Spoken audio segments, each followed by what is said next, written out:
Hi everyone, welcome back to the channel.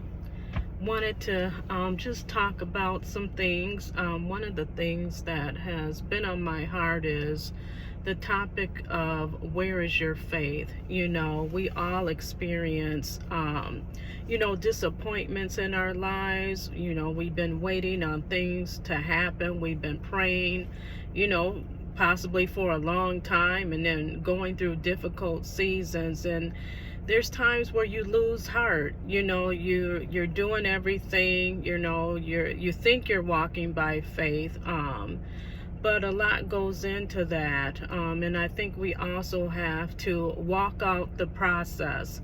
Sometimes it's necessary that we take those journeys, and those journeys can be isolating, where you feel like you're by yourself, and where you also feel like you can't talk to anyone because they may not have the same experience as you, and they don't know what you're going through. But there's times where you do lose heart. And so during those times where you feel like giving up, where you're frustrated, what do you do? The word says that it's impossible to please God without faith. So there's trying times where, you may lose faith. So I'm just here to say, don't give up, walk in faith. Try the Lord, prove him. If he's made many promises to you, stand on his word. Sometimes we have to wage war with what God has already shared with us, but we do have to go through the valley sometimes.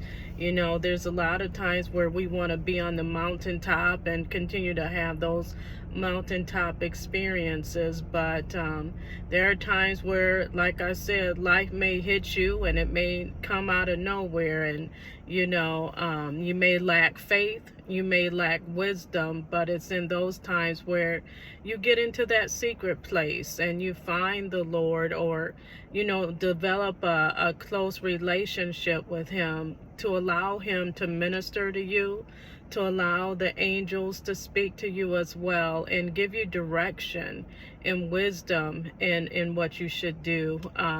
But like I said, it takes faith. And sometimes you have to continue to build your faith, because there are times when you're just like, I don't have any faith, where you get weary, you get tired. I mean, let's just be real.